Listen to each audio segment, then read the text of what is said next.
escuridão, na escuridão, Dylan Dog, número 34.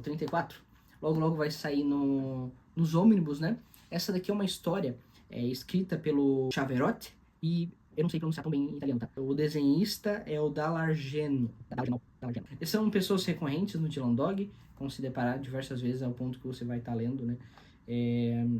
Essa história é muito importante pro personagem. Eu vou estar mostrando algumas cenas dela aí enquanto eu vou estar falando.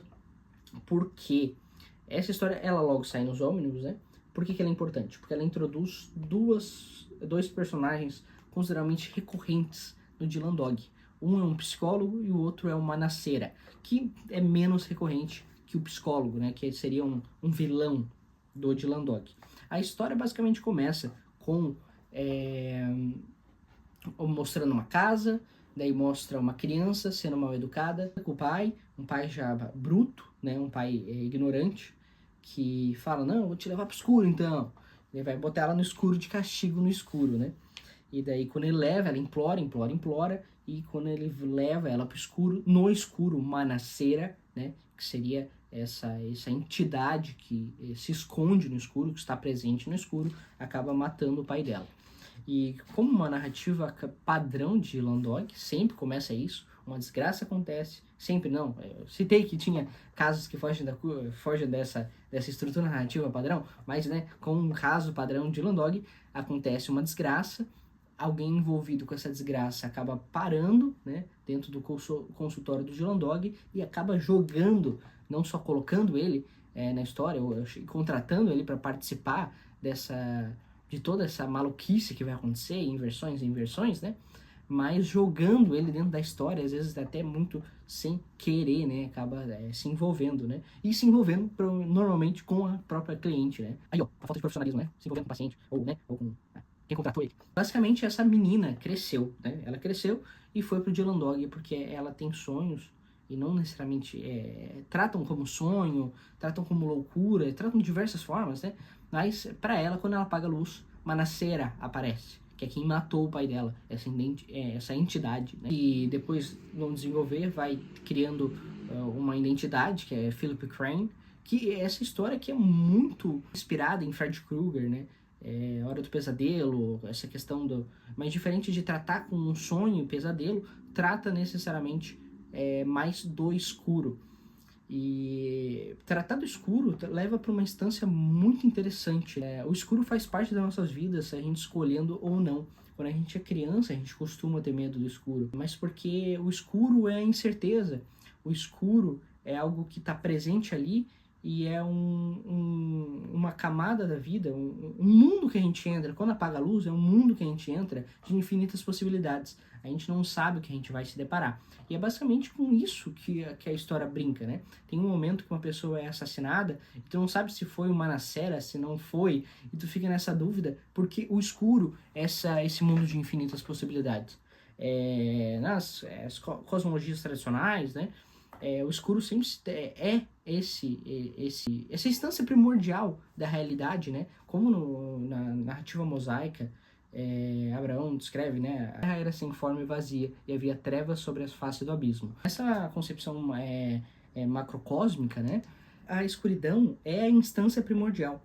E numa perspectiva também microcósmica, ela também é uma instância primordial. A gente nasce do ventre, né, do estômago, assim falando, da barriga, da nossa mãe, né? Então a gente primeiro tem contato com a escuridão e depois com a luz, né? E a escuridão vai permear a nossa vida em diversos momentos. Ela começa numa escuridão, a gente e havendo luz pra gente, numa instância particular, e ela termina na escuridão também, com a morte, né? Tudo que é meio ligado ao oculto usa a concepção do escuro, do negro, magia negra, magia obscura, o oculto, né? Tudo essa característica meio lunar, né? De se esconder, de aparecer, a gente não sabe bem prevenir, né? Você tem, né, toda essa previsão dos estados da Lua, mas a gente nunca vai saber se a gente vai ser visível, se ela vai se mostrar visível pra gente, mesmo ela estando na Lua cheia, se algo vai esconder ela. Essa é a mesma perspectiva da realidade com a escuridão. A gente não sabe o que tem na escuridão. E essa edição brinca muito com isso, e de forma inteligente. eu não tava esperando que... quando eu tava lendo, eu tava lembrando dessas instâncias, falando, escura, é isso mesmo, né? Olha como tá se desenvolvendo essa história, com essa incerteza, e chega até no final da história, que é citado essa concepção de que a nossa vida começa através do escuro, citando o ventre das mães, né? Como o primeiro contato de uma perspectiva pessoal com o escuro, e a morte como um contato final. Então, é isso que me dá brilho nos olhos de ler Dylan Dog. É isso que faz ler Dylan Dog e não uma historinha de terror qualquer, ou pegar e assistir um filme de terror.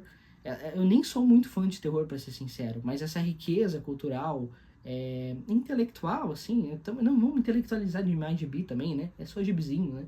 Mas essas camadas, essa possibilidade de te levantar questões. Tem citação de um conto de Edgar Allan Poe que trata sobre escuro, e tem outra citação de um poeta francês que eu não conheço, que o Groucho faz. Então, assim, essa riqueza de informações que vai te entregando, e tu são jogadas na sua mente, na sua mesa, e algumas conhecem, outras não conhecem, porque isso aqui é muito baseado...